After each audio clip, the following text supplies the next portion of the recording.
El Ejército y la Marina se preparan para integrar a sus elementos en las coordinaciones territoriales, desde las cuales van a atender, dice el secretario de Defensa, como nueva estrategia de seguridad del nuevo gobierno, los delitos del fuero común, aunque todavía no hay un marco legal para la operación de la Guardia Nacional. De esto vamos a hablar hoy en Opiniones Encontradas. Muchas gracias por estar con nosotros en este programa en el que todas las ideas se pueden cuestionar siempre que se debatan.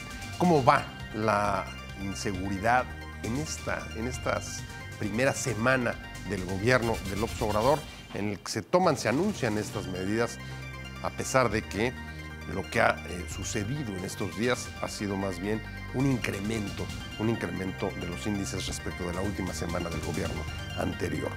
Le dejo mi Twitter, José Buendía MX, ahí me pueden mandar sus críticas, sus comentarios, sus puntos de vista, y si me acompaña rápidamente a ver un reportaje de contexto, volvemos acá al foro a tener nuestro debate de hoy. El gobierno de Andrés Manuel López Obrador trabaja con las Fuerzas Armadas en la preparación de estas para que intervengan en una nueva estrategia que combata los delitos del fuero común, como robo u homicidios. Al respecto, López Obrador ha dicho que carecen aún de información confiable sobre el número de delitos y adelantó que trabajan en la organización de las 265 coordinaciones regionales en que se dividirá el país para atacar la violencia con elementos del Ejército, Marina y Policía Federal, es decir, con la Guardia Nacional. Esta es la agrupación que el nuevo gobierno ha propuesto para hacerse cargo del combate a la inseguridad y la violencia, aunque también ha ofrecido someter su creación a consulta popular en marzo próximo, aunque esto no parece detener los preparativos para su puesta en marcha. Declaraciones. Número 1. López Obrador aseguró que hubo una disminución, si bien todavía no cuentan con un sistema de registro diario de la actividad delictiva en el país. Apenas estamos estableciendo el nuevo sistema para la seguridad pública, que consiste en la creación y la instalación de las coordinaciones territoriales. Estamos reagrupando fuerzas, definiendo los mandos y conciliando con los gobernadores para que se vayan uniendo a esta estrategia. Al cumplir su primera semana, afirmó que bajó el número de delitos denunciados ante el Ministerio Público en el país, sobre todo en homicidios. Número 2. El secretario de la Defensa Nacional, general Luis Crescencio Sandoval González, desde Palacio Nacional afirmó que las Fuerzas Armadas están realizando un plan para atender principalmente delitos del orden común en todo México. En torno a la Guardia Nacional, afirmó que se está preparando a los elementos con entrenamiento específico, sobre todo para evitar violaciones a los derechos humanos. Arrancamos con Opiniones Encontradas. Muchas gracias por estar con nosotros. ¿Cómo ha sido la evolución de la inseguridad y la violencia en este arranque del gobierno de López Obrador respecto de las últimas semanas, de los últimos tiempos de su antecesor? Ha habido un mayor incremento de delitos. Por supuesto, esto no es una tendencia, pero ese es el contexto en el que arranca el gobierno de López Obrador.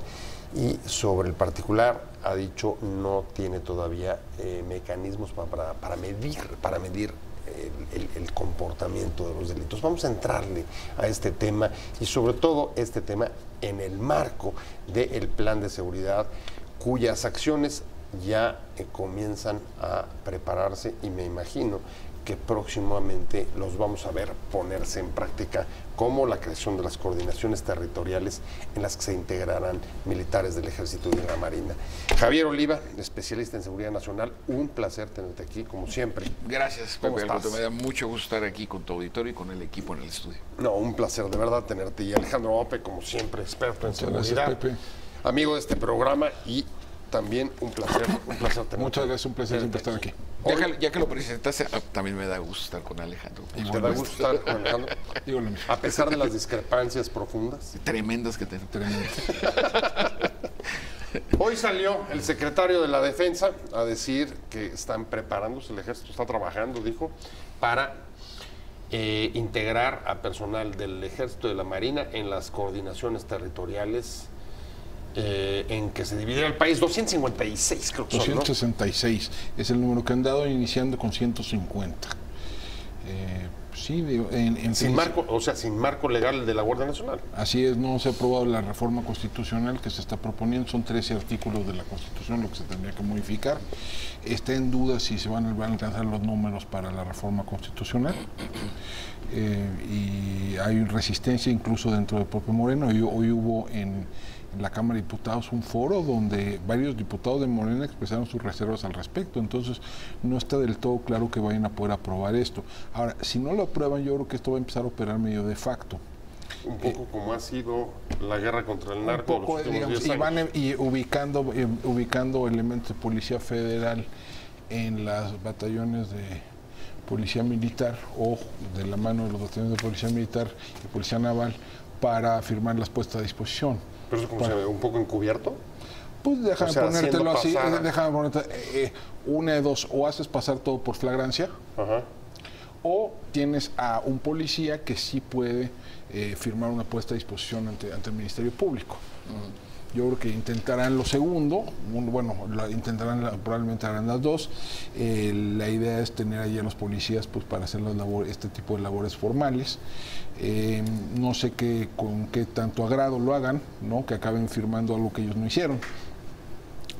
Pero bueno, ese yo creo que por ahí sería el plan B. Y aún la Guardia Nacional de cualquier manera va a ser un proceso complicado de construir. Son culturas organizacionales muy distintas las de las tres fuerzas que se integrarían. Hay distintos niveles salariales, prestaciones, rangos, manuales de operación, formación, cultura organizacional. Entonces, el proceso de construcción sería complejo.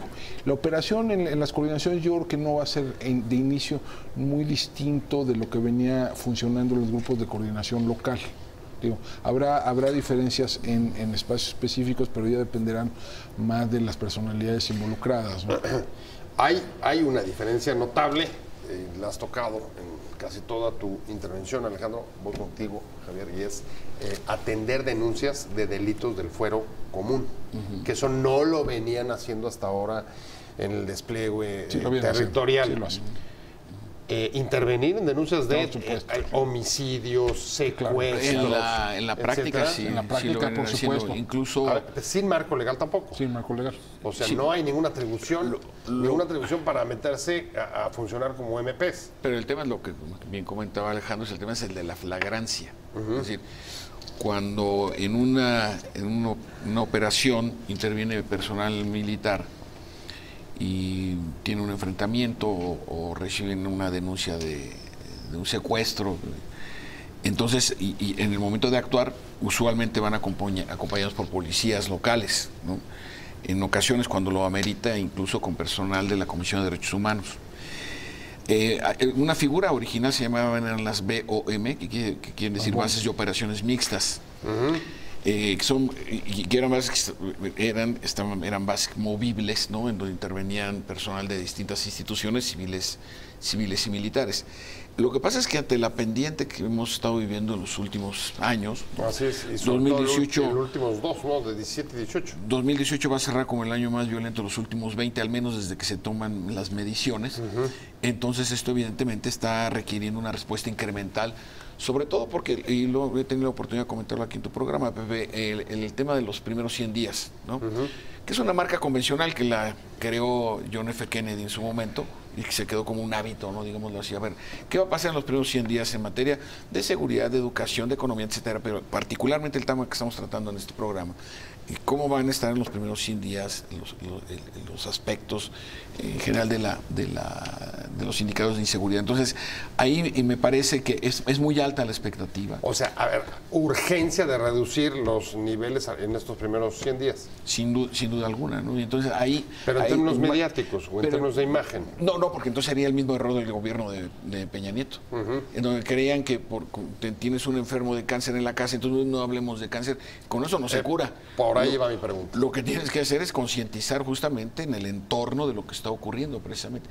Y también otra cosa que me parece muy importante, esto no es una solución solo de Fuerzas Armadas, ¿eh? Esto me parece que está haciendo falta muy importante la participación de distintos sectores, ¿no? De distintos ámbitos, en donde pues evidentemente tienen una parte muy importante y una correspondencia fundamental, porque si no, el problema es que sigamos en una línea que tenga que ver más con una reacción que con una prevención. Pero cada vez nos hemos ido más, digamos, refugiando en la última solución. La última solución es una participación cada vez más directa y responsabilidad total o casi total de las Fuerzas Armadas en la lucha contra la violencia y la inseguridad. Es correcto, digo, déjame... Ya, parece que no hay red después de esto. Déjame, a ver, no es correcto que las Fuerzas Armadas no recibieran denuncias. Digo, incluso en Tijuana, en la época dura, ¿no? De la época del general Aponte Polito. El de denuncia, nosotros íbamos. Nosotros ponían espectaculares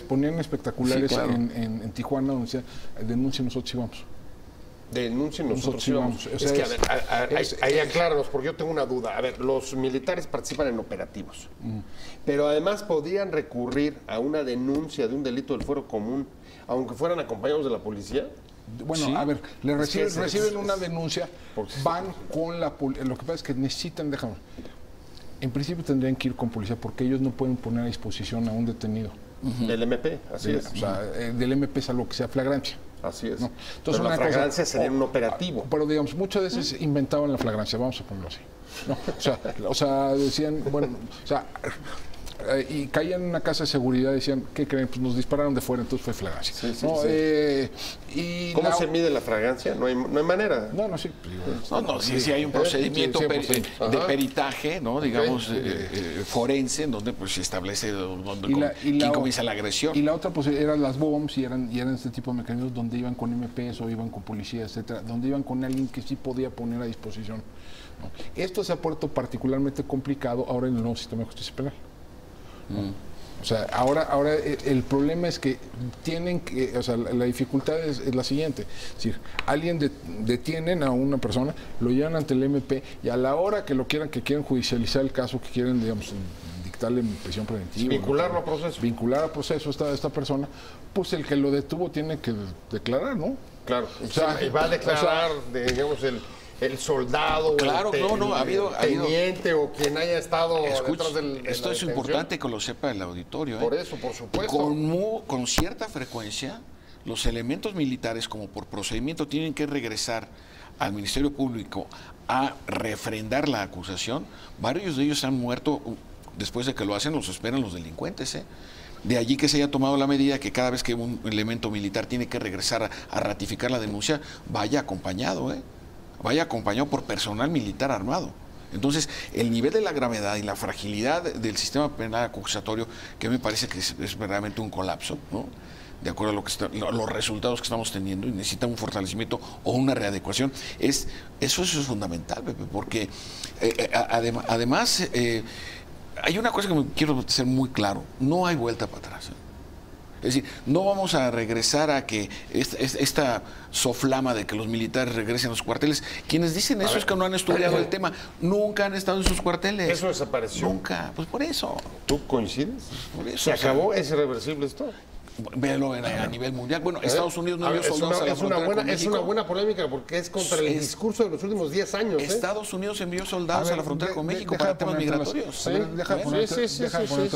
la patrulla. Es una tendencia. No, ejército de tierra. Perdóname, el ejército. A reforzar a la Border Patrol. A ver, sí, digo, pero en Estados Unidos sigue habiendo la doctrina de posse comitatus, ¿no? que impide claro. la participación de las Fuerzas Armadas en tareas de seguridad pública, ¿no? Desde el siglo XIX. Eso no ha cambiado. No, yo creo que pero participaron, Pero nadie está pidiendo un repliegue inmediato, nadie en sus cabales. A ver, nadie está pidiendo repliegue, pero muchísimos están pidiendo no dejar de tener un horizonte para el regreso a los cuarteles. Incluso es que dejan por es que no dan los números, es que es muy sencillo, ese es un asunto ya. A ver, vamos a suponer, ahorita están haciendo cuentas de Gran Capitán que van a tener 83,000 elementos en la Guardia Nacional de arranque, ¿no? O sea, hablando de 35,000 de policía militar, 10,000 de policía naval y 38,000 de policía. Dudo que empiece con esos números porque pues, la integración de esto va a ser medio complicado. Pero vamos a suponer que sí sean esos números y vamos a suponer que se cumplen las metas de reclutamiento que se han planteado, que son 50,000 elementos. Que también eso habría que ponerle un asterisco. Las Fuerzas Armadas han crecido en términos netos de 1998 a 2018 en 34,000 elementos. Entonces sí se requería un esfuerzo de reclutamiento mayúsculo. Asumiendo eso, llegamos a 130,000. Eso es uno por cada 1,000 habitantes. Necesitamos por lo menos 2 o 3 veces más que eso. A ver, pero si eso es así, lo que también parece evidente es que si ya de por sí eso implicaría un esfuerzo enorme de reclutamiento e integración de este cuerpo, el tema de policías, que ese es otro de las demandas de los últimos 10 años, capacitar, modernizar, reformar a la policía, lo olvidamos también. No, bueno, o sea, lo que me está gustando de este programa es hasta dónde vamos a dejar los mitos. Por eso, o sea, a ver, ¿hasta dónde? Es que analicemos, elevemos nuestro nivel de análisis. A ver. Por ejemplo, Italia es el tercer país más militarizado del mundo, después de China y Japón. En términos de Producto Interno Bruto, en el porcentaje de elementos militares o dependientes de las organizaciones militares por cada 100.000 habitantes, solamente el cuerpo de carabineros son 140,000. Es decir, imagínate, tiene más ese cuerpo tiene eso, más de lo que aquí. Y tiene 205 años de historia. Con todo, y el fascismo, y la monarquía, y la república. A mí lo que me preocupa es que el nivel de análisis en México, de verdad que nos quedamos en las páginas nacionales. El ejército brasileño está patrullando desde hace 4 meses todo el estado de Río de Janeiro y la capital Río de Janeiro. Estados Unidos, yo lo reitero, sí, pero están soldados desarmados de Estados Unidos desplegados con uniforme táctico en la frontera con México. Ahí el asunto de seguridad nacional, ¿no? Sí, por eso. Supuestamente. Pero el tema es que ni somos los primeros ni somos los únicos. La OEA ha organizado foros para analizar las repercusiones de la participación de las Fuerzas Armadas en labores de seguridad pública. A ver, lo que estás poniendo sobre la mesa es, hay una tendencia que parece hasta ahora irreversible de militarización de la seguridad pública. Hay una tendencia contraria. A ver, la gendarmería francesa se trasladó del Ministerio de Defensa al Ministerio del Interior. No, pero eso es de origen. Sí, pero pero empezó en 2011, en 2009 la trasladaron. La Guardia Civil española la movieron del Ministerio de Defensa al Ministerio del Interior. Los carabineros chilenos lo movieron del Ministerio de Defensa al Ministerio del Interior. Pero siguen siendo militares. A ver, pero espérate, pero bajo control civil no es lo mismo. Sí, o sea, hay una diferencia. Hay una diferencia. ¿Quién mantiene el control? La doctrina, el armamento, el uniforme, su uso de salarios dependen de los ministerios de defensa. Es como la Guardia Nacional estadounidense. Lo único que pagan los gobiernos estatales es el sueldo de los soldados. Quienes llegaron primero a Afganistán, llegó la Guardia Nacional de Texas, por eso no pudieron ayudar en la tragedia de Nueva Orleans. Por eso fueron los soldados mexicanos. Ahora, en cualquier caso, parece que, al menos hoy en México, esa parece una tendencia que no va a regresar. Hay que cambiar entonces las coordenadas de la discusión y, digamos, el reclamo desde la sociedad civil sobre qué esperar y qué poder pedir respecto de este planteamiento, ¿o no? Yo creo que, a ver, de nuevo, es que si a esto se reduce el planteamiento, o sea, la discusión, yo creo que estoy de acuerdo en eso con Javier. La discusión no es, los militares nunca han estado en los cuarteles. Eso, o sea, los militares ha habido campañas de erradicación desde los años 40. ¿No? Los militares estaban el 2 de octubre en Tlatelolco, 2 de octubre de 68 en Tlatelolco. Estuvieron en la Operación Cóndor en los 70s. Así es. O sea, eso es una historia larga. Nunca han estado plenamente en los cuarteles. Pero sí los hemos estado utilizando de manera más intensiva en los últimos 12 años. Eso sí es un hecho incontrovertible. Y esto sí es una vuelta de tuerca. En ese sentido sí es correcto. O sea, es crear de manera permanente un cuerpo intermedio con función de origen militar con funciones de policía. Eso sí sí es un cambio significativo. Ahora, ¿es necesariamente malo? Pues no necesariamente malo, pero déjame ponerte, yo sí, ahí las distinciones yo creo que son importantes. Sí, los carabineros son de origen militar, pero existe en paralelo a la policía de Estado. La gendarmería francesa existe en paralelo a la Policía Nacional. El Cuerpo Nacional de Policía, la Guardia Civil Española existe en paralelo al Cuerpo Nacional de Policía. Están acotados territorialmente en su mandato. A ver, ese es un punto. Aquí uno de los grandes reclamos se está olvidando, dejando a un lado las corporaciones policíacas civiles. Estamos hablando del tema de la seguridad. Nos metemos ahora, después de las declaraciones hoy del secretario de la Defensa, diciendo que ya están preparándose para ocupar las coordinaciones territoriales en las que se va a dividir el país. Nos metemos en buena medida al plan de seguridad, porque entiendo, ese es otro de los asuntos que vamos a poner sobre la mesa, cuál es finalmente el plan de seguridad de López Obrador. Me imagino que es este. Y hoy Marina Morera decía en una conferencia de prensa, con este plan nos va a ir peor. ¿Tú crees? Digo, no podría yo tener una contundencia respecto de si nos va a ir mal. Lo que sí creo es que, bueno, no es que yo lo crea, sino lo que es evidente es la transferencia notable de responsabilidades a las Fuerzas Armadas. Absoluto. Incluso el hecho de que el primer director de la Central Nacional de Inteligencia sea también un militar en situación de retiro. Es decir, la transferencia de responsabilidades es proporcional al reto que van a enfrentar.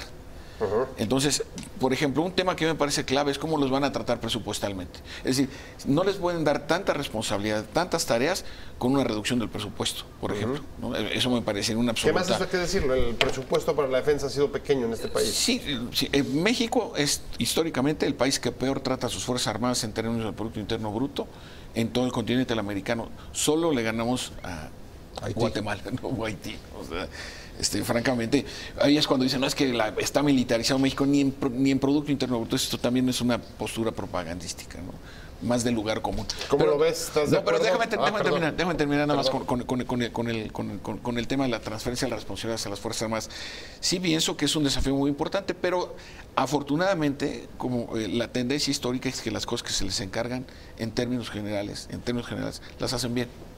Entonces yo tengo confianza en que las van a volver a hacer bien. Ok, ahí digamos, tienes un voto de confianza, sí les dan los recursos, es lo que se plantea. Sí, y las condiciones jurídicas también, ¿eh? Bueno, porque no hubo ley de seguridad interior, bueno, entonces ¿cuál es el marco jurídico? Bueno, y la Guardia Nacional es posible que pues, devenga finalmente de una consulta, ¿no? Hasta donde hemos escuchado. Para el 21 de marzo. ¿Estarías de acuerdo en ese planteamiento? Mira, a ver, déjame cambiar. A ver, no es que no es hipotético, o sea, cuáles son los efectos de la intervención militar en materia de seguridad pública, pues hemos estado presente aquí desde hace 12 años, ¿no? Y digamos, a ver, pero déjame poner todo esto. Okay. Hay evidencia contundente que el despliegue de más fuerza militar en tal o cual territorio tiene efectos notables sobre la reducción de homicidios. ¿Hasta hoy? Que me enseñen dónde. Hasta hoy, ¿cuál sería el ejemplo? O sea, déjame poner, ¿dónde está el ejemplo? O sea, es lo que a mí me gustaría. A ver, está La Laguna, que es el caso que están usando, el ejemplo que están invocando como modelo de operación. Ajá. Pero en donde en efecto se creó una cosa que le llamaban el mando especial, donde ponen a las policías locales sujetas al mando de las Fuerzas Armadas, al ejército en particular. Pero vale declarar que hay muchas peculiaridades y donde sí hay un efecto notable en términos de reducción de homicidios. Pero es un caso medio excepcional por varias razones. Uno, ahí había un problema de coordinación muy específico. Había 2 zonas militares en La Laguna, ¿no? Ajá. Segundo, tienes 3 municipios en 2 estados. O sea, había un problema muy específico de coordinación. Segundo, había una participación directísima, abiertísima de empresarios de muy alto nivel, ¿no? Que hacían hacían las veces como mecanismo de rendición de cuentas. Con ambas coordinaciones. Exactamente. O sea, crearon esto que le llaman el mando especial y que es un poco el modelo que quieren impulsar en estas coordinaciones territoriales. Yo no estoy muy seguro que ese modelo de La Laguna lo puedas transferir a Guerrero, por ejemplo. O sea, donde hay condiciones muy particulares. En otros lugares donde ha habido despliegue militar, ¿dónde está la evidencia de una disminución notable en el número de homicidios? ¿Cuál sería el ejemplo? Javier, en general, porque sí los hemos tenido. Ahora, más bien a ver, lo que da un poco de temor es que se profundice la estrategia en efecto con una mayor transferencia de responsabilidades, sin tener, digamos, elementos prácticos y casos que nos hagan saber que vamos por la línea correcta. Bueno, aquí indudablemente el gran ausente de esta ecuación para la recuperación de la seguridad pública y el Estado de Derecho, evidentemente, es el factor civil. Es decir, ¿dónde están las instituciones que deberían tener una convergencia en esta política que está instrumentando el nuevo gobierno? Si nosotros nos damos cuenta, prácticamente están ausentes, salvo alguna presencia retórica. Es decir, ¿en dónde se encuentra la confluencia de una nueva secretaría que ni siquiera se llama Secretaría de Seguridad Pública, sino Secretaría de Seguridad y Protección Ciudadana y otras áreas que deberían tener un papel preponderante y protagónico en ese sentido? Es decir, las políticas de prevención que debieran haber arrancado desde el minuto 1 del gobierno. El planteamiento no hay prueba de que sean una mejor solución, están ahí por default. ¿Un poco? Perdón, pero así pareciera. Yo tampoco coincido con esta posición que a veces es más propagandística que real también, de que es el último recurso de las Fuerzas Armadas. No es el último, es el primero que se ha utilizado al menos desde el sexenio de Ernesto Zedillo. De allá para acá, todos los presidentes de manera consecutiva han creado o modificado la estructura de la administración pública en materia de seguridad. Desde la creación de la Policía Federal Preventiva con Ernesto Zedillo hasta ahora con la creación de la Secretaría de Protección y Participación Ciudadana. A ver, caminando el plan de seguridad, poner en las coordinaciones territoriales integrantes del Ejército y de la Marina que van a atender asuntos del fuero civil, delitos del fuero civil, pero nos quedamos justo antes de irnos al corte en que sí se aprecian contradicciones. Una, hoy Durazo vuelve a decir, en 3 años evaluamos este plan, que parece que el plan ya se concretó en lo que estamos viendo, más allá de cualquier proceso de pacificación, aunque sigue prevaleciendo el otro elemento, lo decías tú en el corte hace un momento, el de las comisiones de la verdad. ¿Cómo compaginar todo esto, todas estas contradicciones finalmente en la práctica? No solamente son las comisiones de la verdad, sino el tema de la amnistía y la justicia transicional. Exacto. Que al igual que el gobierno pasado, yo no sé por qué las áreas civiles del gobierno del presidente López Obrador tienen esta fascinación por el caso colombiano, que es completa y totalmente diferente. La amnistía, y utilizo la definición de Amnistía Internacional, esa prestigiada organización británica, la amnistía es un mecanismo de conciliación post-conflicto violento de origen ideológico, básicamente. Entonces, la amnistía no puede aplicarse en el caso mexicano. Los delincuentes no tienen ningún tipo de carácter reivindicativo social, por un lado. Las comisiones de la verdad se aplican para casos como los de Sudáfrica, después de la instauración de la democracia y la desaparición del apartheid, ¿no? Entonces, genocidio. Que en México tampoco aplica, porque no hay un proceso político. Bueno, Ayotzinapa sí, ¿no?